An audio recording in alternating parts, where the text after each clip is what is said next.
Hello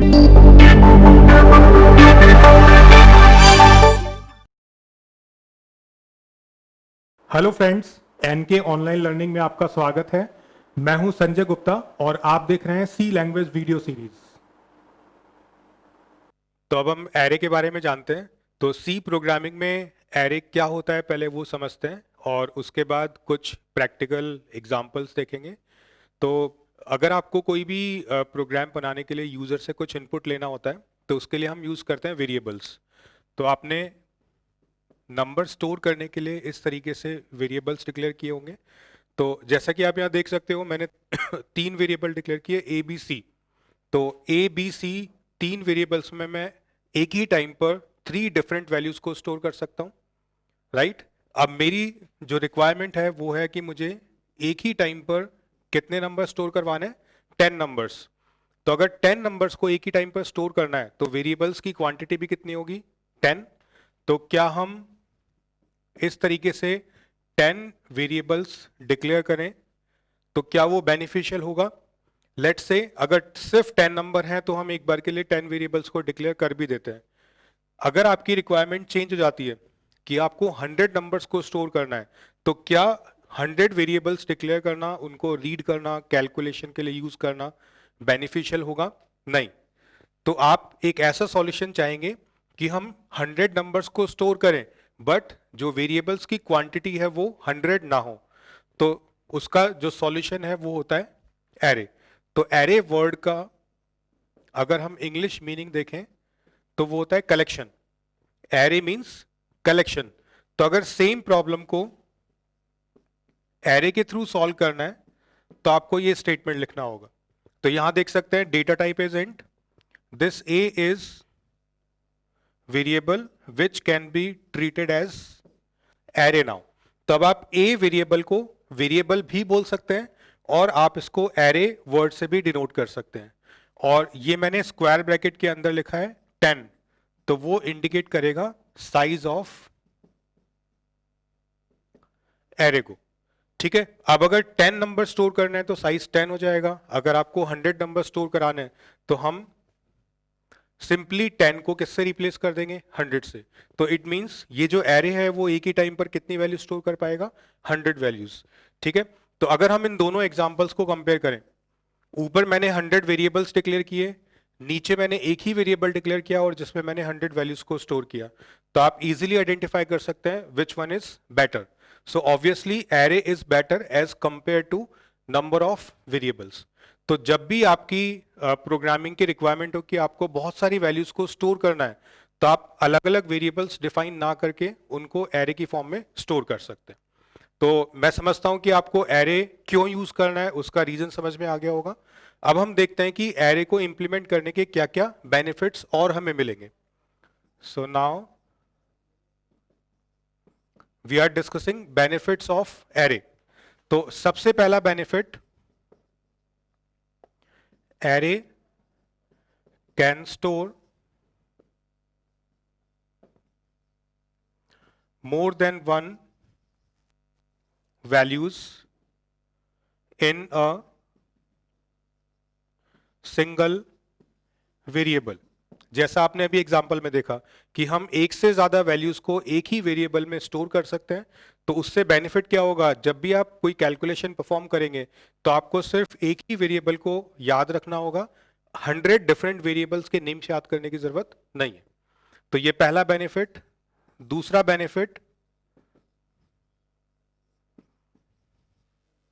array stores all elements of same type. तो जैसा कि हम देख सकते हैं डिक्लेरेशन, एरे का नेम है ए और उसका डेटा टाइप क्या है? इंटीजर। इट मींस ये जो 100 वैल्यूज हम स्टोर करेंगे, ये 100 वैल्यूज का जो डेटा टाइप है वो क्या होगा? इंटीजर। तो जब भी एरे को डिक्लेयर करें तो आपको ध्यान रखना है कि जो वैल्यूज होंगी वो हमेशा सिमिलर टाइप की जरूरी। Then third point, array stores all elements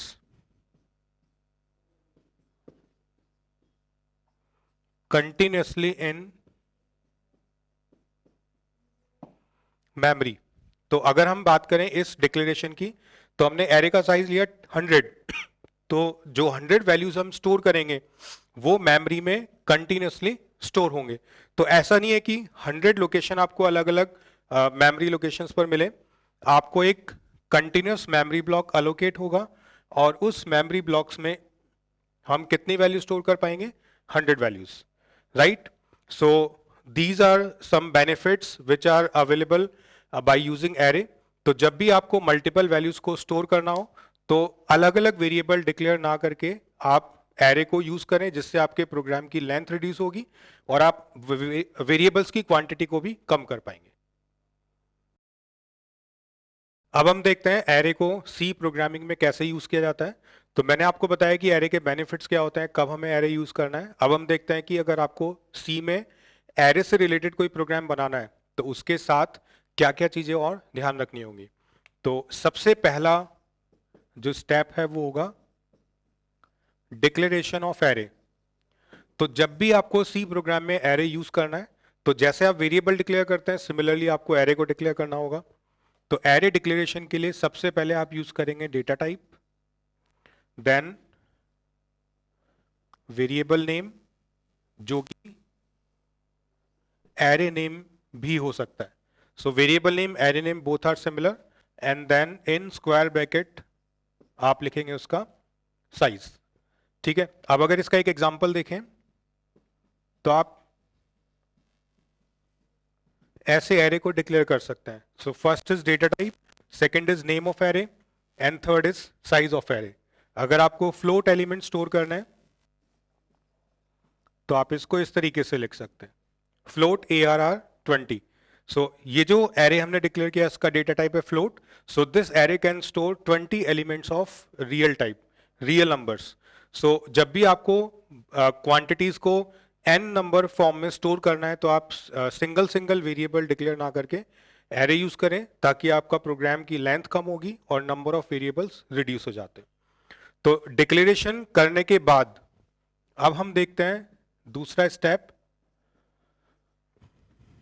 memory allocation. तो जब भी हम कोई वेरिएबल डिक्लेयर करते हैं तो जो कंपाइलर है वो ऑटोमेटिकली आपको उतने अमाउंट ऑफ मेमोरी अलोकेट करेगा जिस टाइप का वेरिएबल हमने डिक्लेयर किया। सो फॉर एग्जांपल अगर हम लिखें इंट ए, सो ये जो ए वेरिएबल है उसको सिर्फ एक ब्लॉक मेमोरी में अलोकेट होगा और इस एक ब्लॉक में आप कितनी वैल्यू स्टोर कर पाएंगे? 1। एक सिंगल वैल्यू आप इसमें स्टोर कर सकते हैं। तो अब हम एरे की अगर हम बात करें तो एरे में एक ब्लॉक तो होगा नहीं, क्योंकि एरे हम मल्टीपल वैल्यूज के लिए डिक्लेयर करेंगे। सो अगर हम एग्जांपल लें इंट ए 10, तो टोटल कितने ब्लॉक्स अलोकेट होंगे? 10 ब्लॉक्स। तो 1 2 3 4 5 6 7 8 9 और 10, टोटल 10 ब्लॉक्स। और हर ब्लॉक को आइडेंटिफाई करने के लिए आपको एरे का नेम यूज करना होगा। So each blocks name is a. तो अब यहां पर एक नया कंफ्यूजन क्रिएट हुआ कि अगर मुझे किसी पर्टिकुलर ब्लॉक में वैल्यू स्टोर करना है और मैंने लिखा a इक्वल्स टू 5, तो इट मींस 5 किस ब्लॉक में स्टोर होगा? अगर हम सिर्फ एक ही वेरिएबल यूज करते हैं तो एक ब्लॉक होता है, कोई कंफ्यूजन नहीं। बट अगर 10 ब्लॉक्स हैं और आपको एक नंबर स्टोर करना है तो आप सिर्फ नेम यूज नहीं कर सकते। तो आपको उसके लिए एक टर्म यूज करना होगा, इंडेक्स। तो जैसे ही मेमोरी अलोकेट होती है तो एरे के हर ब्लॉक को एक यूनिक इंडेक्स ऑटोमेटिकली अलोकेट होता है, जो 0 से स्टार्ट होगा और साइज -1 तक जाएगा। ठीक है, तो एरे का नेम आपको मिला, एरे के डिफरेंट डिफरेंट इंडेक्सेस आपको मिले। अब उन इंडेक्स और एरे के नेम को यूज करके आप जो मेमोरी ब्लॉक्स हैं उनमें वैल्यूज स्टोर कर सकते हैं। और जैसा कि मैंने आपको बेनिफिट्स में बताया था कि कंटिन्यूस मेमोरी एलोकेट होगी तो 10 ब्लॉक एक साथ एलोकेट होंगे और हर ब्लॉक का जो साइज है वो डिपेंड करेगा कि आप किस डेटा टाइप का एरे डिक्लेयर कर रहे हैं। तो अब एरे का नेम अवेलेबल है, एरे के इंडेक्सेस अवेलेबल हैं। तो अब थर्ड स्टेप हम देखेंगे कि इंडेक्स को यूज करते हुए वैल्यूज को कैसे स्टोर करें। So third point will be accessing blocks of array. ठीक है, तो सपोज मुझे 5 यहां पर स्टोर करना था थर्ड ब्लॉक में, तो उसके लिए अब मैं क्या लिखूंगा, एरे नेम स्क्वायर ब्रैकेट में इंडेक्स नंबर इक्वल्स टू 5। तो ये जो 2 मैंने यहां लिखा, it is index of array. Beginning में एरे का नेम हमने यूज किया और इक्वल्स टू के बाद जो भी वैल्यू हमें स्टोर करना था वो लिखा।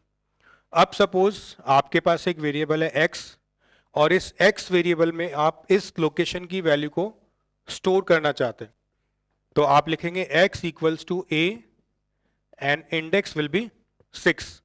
क्योंकि इस ब्लॉक पर जो इंडेक्स नंबर है वो है 6, तो आपको वही यूज करना है। So again it is index.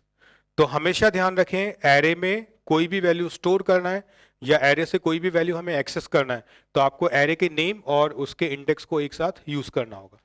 अब आपको एक डाउट क्रिएट होगा कि स्क्वायर ब्रैकेट में इंडेक्स भी लिखा और स्क्वायर ब्रैकेट में हमने साइज भी लिखा,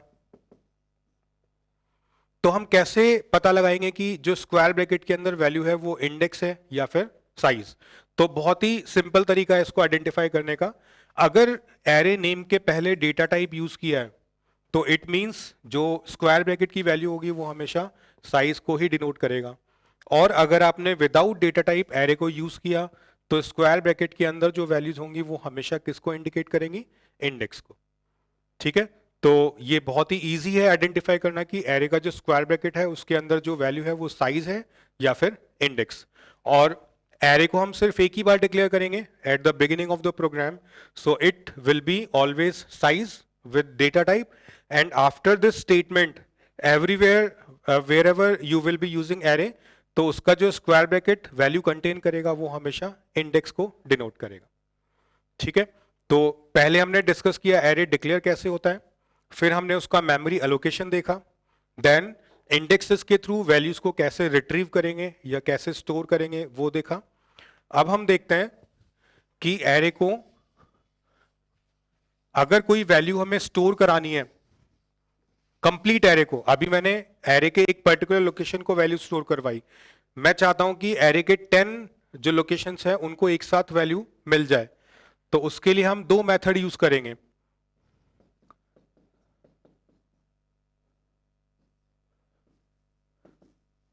उसमें पहला है इनिशियलाइजेशन और दूसरा होगा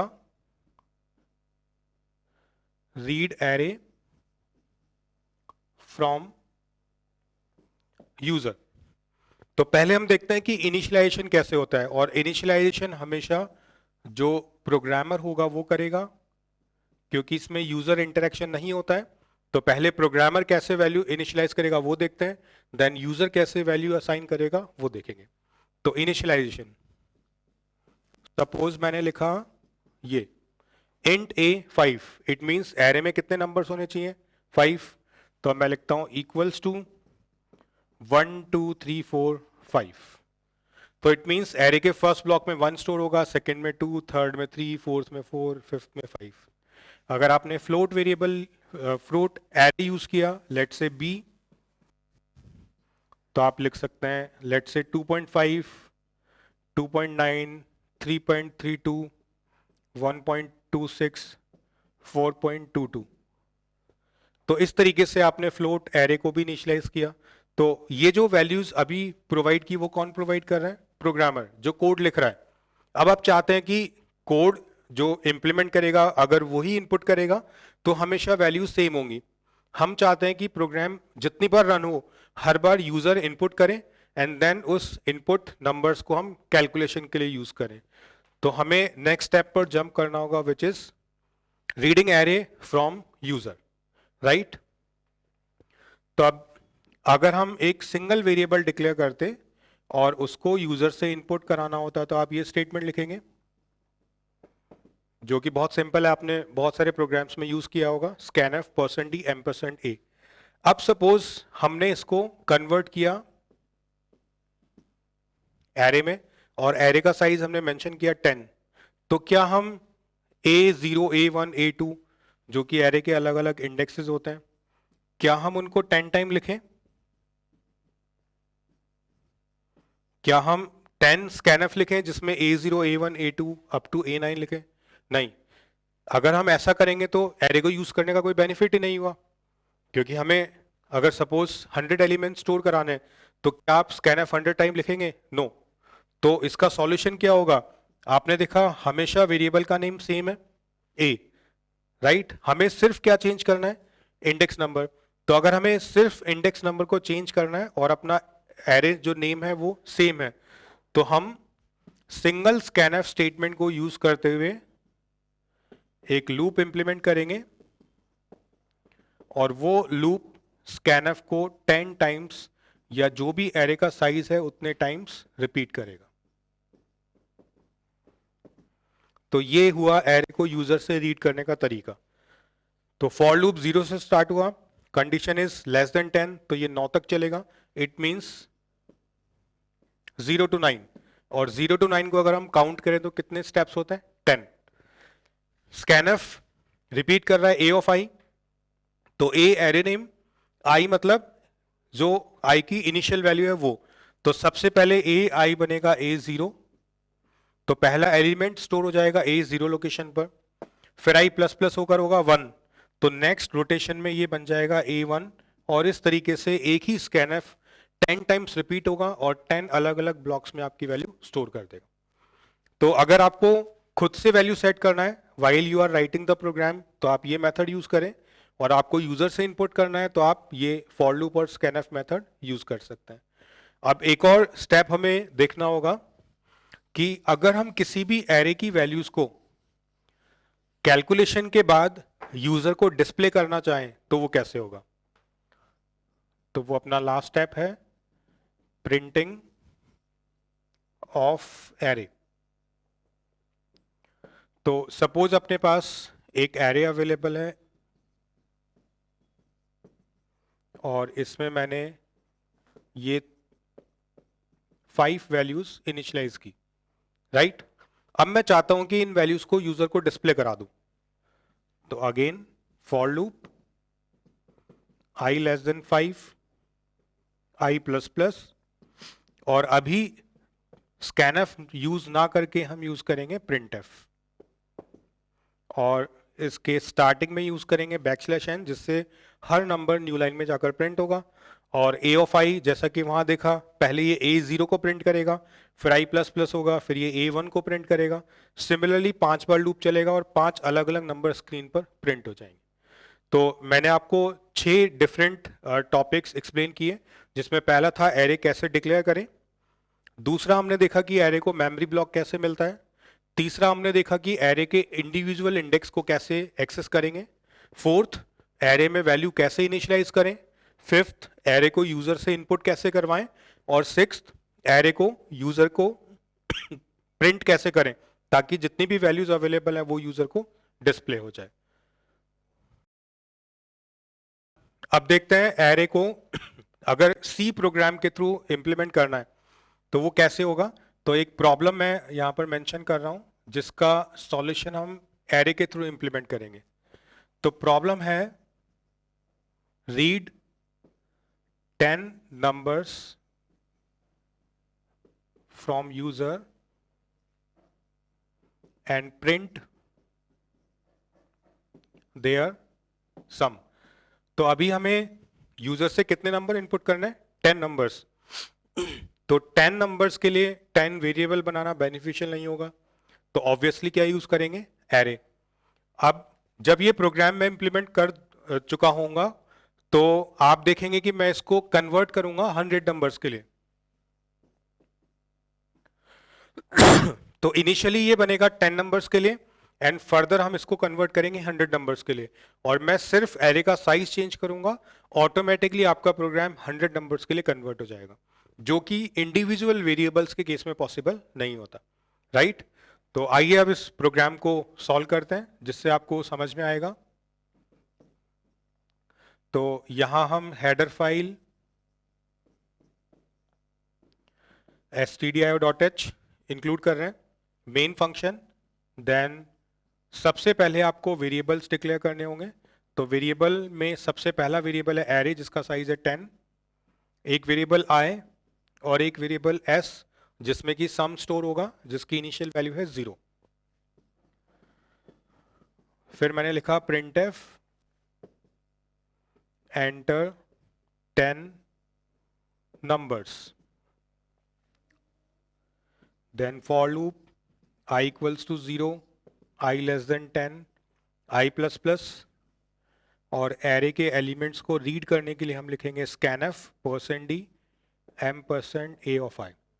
तो ये लूप scanf को 10 टाइम रिपीट करेगा और 10 नंबर्स अलग अलग लोकेशन पे स्टोर होंगे, क्योंकि हमने यहाँ इंडेक्स के प्लेस पर क्या लिखा हुआ है i। तो i हमेशा अपनी वैल्यू चेंज करेगा और डिफरेंट इंडेक्स पर उस पर्टिकुलर वैल्यू को स्टोर कर देगा। अब हम देखते हैं कि एरे का जो एलिमेंट हमने रीड किया उसका सम कैसे परफॉर्म करें। तो ये रीडिंग ऑपरेशन कंप्लीट करने के बाद हम एक और लूप लिखते हैं और इसके अंदर लिखा s equals to s plus a of i। ठीक है, अब एक छोटा सा एग्जांपल लेते हैं। सपोज एरे का साइज है 5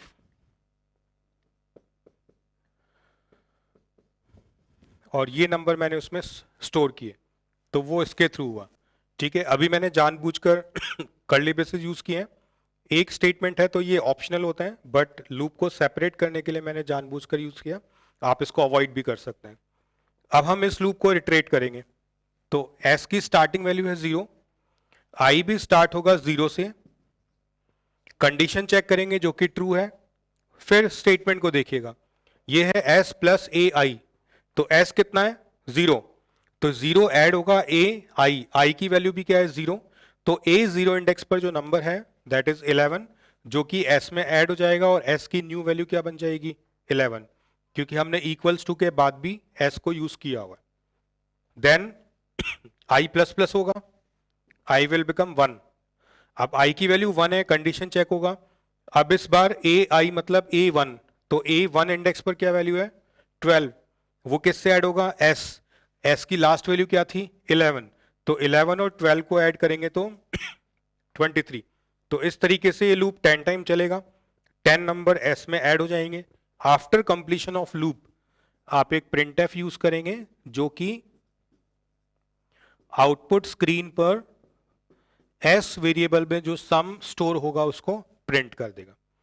तो इस तरीके से आपने देखा कि ये जो लूप हमने लिखा ये वैल्यूज को रीड कर रहा है, ये सम कैलकुलेट कर रहा है, एंड लूप खत्म होने के बाद हमने एरे का जो सम था उसको प्रिंट किया। अब ये जो दो लूप मैंने लिखे हैं, हम इन दोनों लूप्स को एक लूप में भी कन्वर्ट कर सकते हैं। वो कैसे होगा,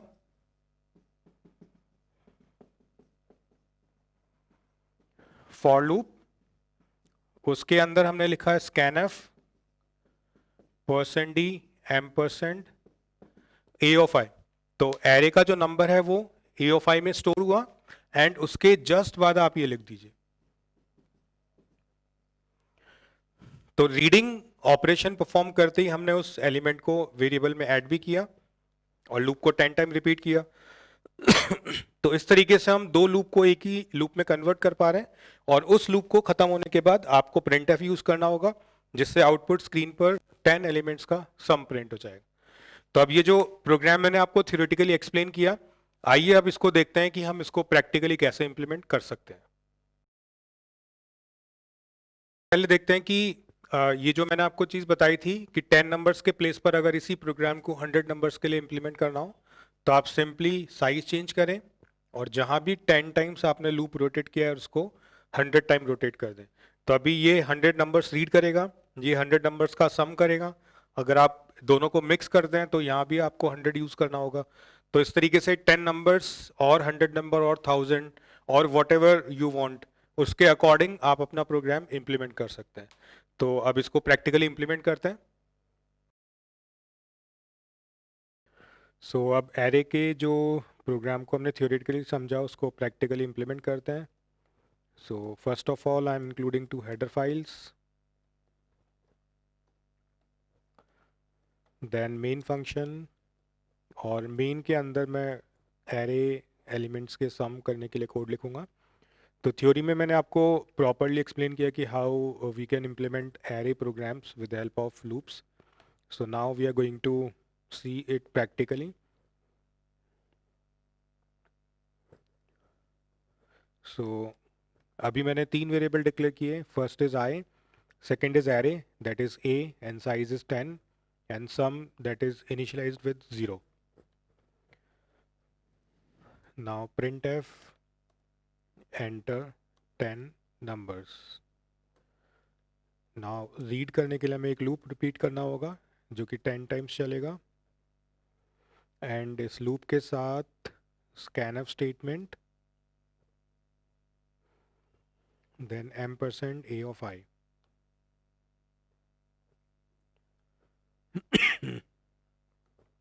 ये फॉर लूप यहीं पे क्लोज किया जो कि 10 एलिमेंट्स रीड करेगा.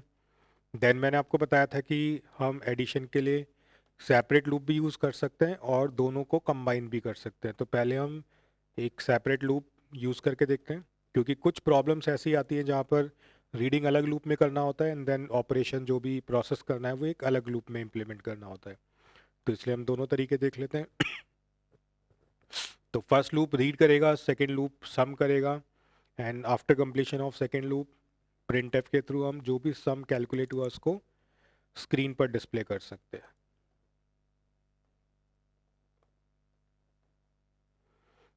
सो इस तरीके से मैंने ये पूरा प्रोग्राम इम्प्लीमेंट किया. वेरिएबल डिक्लेरेशन के बाद हम यूज़ करेंगे clr/scr. अब इसको सेव करते हैं, कंपाइल करते हैं. कोई एरर नहीं है तो अब ये रन होगा प्रॉपरली. अब मैं 10 नंबर्स एंटर करूँगा, तो मैं 10 टाइम्स 1 एंटर कर रहा हूँ जिससे कि हम इजीली आउटपुट चेक कर पाए. तो आप देख सकते हैं आउटपुट आया 10. अगर इसको फिर से रन करें और मैं 10 टाइम्स 2 एंटर करता हूँ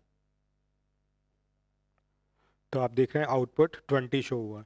तो इस तरीके से जो भी नंबर आप इनपुट करेंगे उन सब का एडिशन ये परफॉर्म करेगा. नाउ अगर मैं इन स्टेटमेंट्स को रिमूव कर देता हूँ तो अब देखिए एक ही लूप में मैंने रीडिंग और प्रोसेस दोनों को मर्ज किया. फिर से रन करते हैं. इस बार मैं एंटर करूँगा 4. तो 10 टाइम 4 एंटर किया, आउटपुट 40 आ रहा है. इट मीन्स ये अभी भी प्रॉपरली रन कर रहा है. तो इस तरीके से एरे का जो प्रोग्राम है उसको प्रैक्टिकली कैसे इम्प्लीमेंट करते हैं वो आपने देखा, और थ्योरी में इसका मैंने पूरा प्रोसेस आपको समझाया कि एरे रीड कैसे होगा, प्रिंट कैसे होगा, कैसे हम कैलकुलेशन इम्प्लीमेंट करते हैं. So this is all about array implementation.